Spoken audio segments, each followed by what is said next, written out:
Hi, I'm Connie from Fibre of My Being. In this video I'm stitching one of the Olympus Sashiko coaster kits and I'll be sharing tips as I go. This kit comes with clear English instructions including stitch basics and how to stitch all 5 designs included. The designs are pre-printed on 10cm squares of yarn dyed 100% cotton, each one a traditional Sashiko motif. I won't try and pronounce the names of each one as I'll get them wrong, but I'll pop them in the description so you can see them there. I'm using colour S73, variegated pink, purple and white. I cut the thread at the knot when opening and this just helps open up the skein and gives you the end of the thread. This makes it easier to cut the lengths that you need. I recommend cutting your lengths of thread to about 40 centimeters. This gives you enough thread that you don't have to keep rethreading your needle, but not too much that it won't keep getting tangled all the time. I'm using a longer Sashiko needle here, great for straight lines and loading up several stitches at once. I picked this design for the video and you can see that there's a matching diagram with instructions in the pamphlet that comes with the kit. As you can see here, I'm going to be leaving a long tail at the beginning. I'm going to weave that into the back later instead of knotting, and I'll show you that in a little bit. This section's sped up. I'm using a running stitch, loading several stitches onto the needle before pulling through. It really helps move things along when you're loading lots of stitches on and then pulling a bunch through at once. I'll just let the video run until we get to the tail weaving in a second.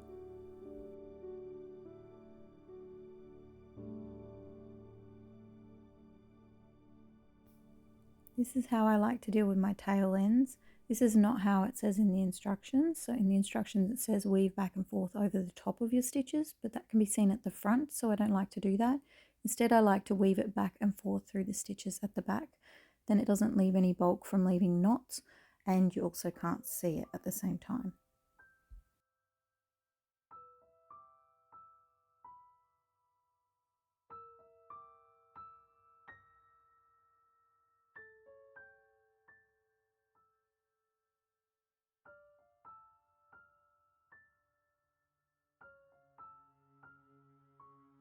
I nearly forgot to put on my thimble. This sits in the palm of the hand and helps push the needle through. I'll show you how to use it in a few seconds. There's more stitching here. The design builds up really quickly, especially once you get into a bit of a rhythm, weaving the stitches back and forth onto the needle, especially doing those long straight sections. Every now and again I like to pause and smooth the stitches. It helps keep the tension even and stops your piece from puckering. Still working through the design here.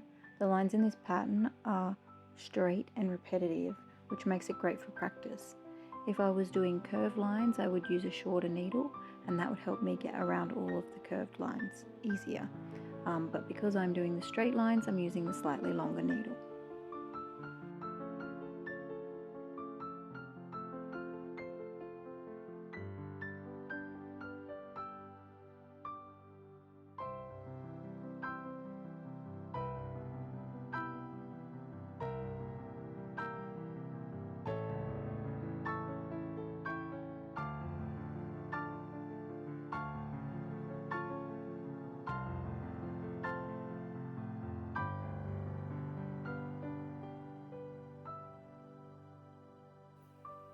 Finished the border stitches now and I'm moving on to the pattern on the inside. I'm not going to try and pronounce the word in Japanese that is this pattern, but in English it's a cypress fence, which represents protection and endurance. As you can see, even though it is a little sped up, I keep stopping and checking the back of my work and making sure that there are loops left between the parts where I'm carrying the thread from one section to another. This ensures that the work doesn't get puckered and it keeps your design nice and smooth. More stitching here for a bit. I will see you again in the next section.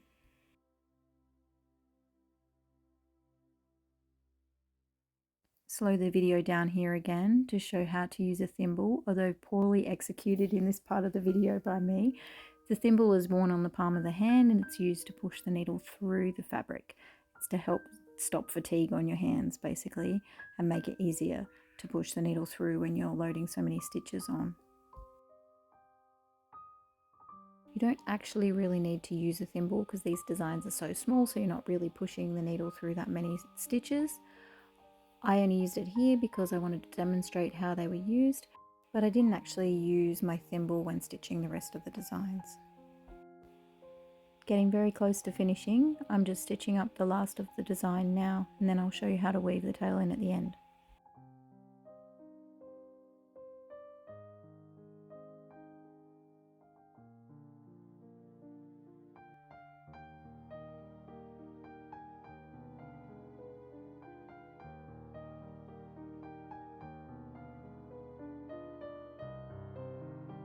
Now I'm just weaving the tail back and forth through the stitches at the back like I did at the start, and I will snip my thread and we are all done.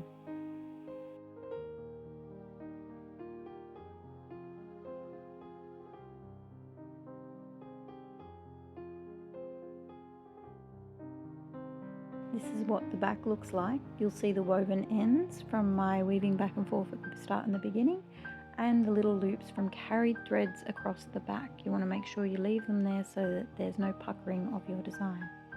And here's the finished front. I love how the variegated thread gives the pattern movement even though it's a static image. And here are all the other coaster designs that I stitched up using the same thread. Thanks so much for watching. If you want to try this kit yourself, you'll find it in the Fibre of My Being shop. And if you've stitched one, I'd love to see it, so please tag me on socials. There'll be details in the description. Bye!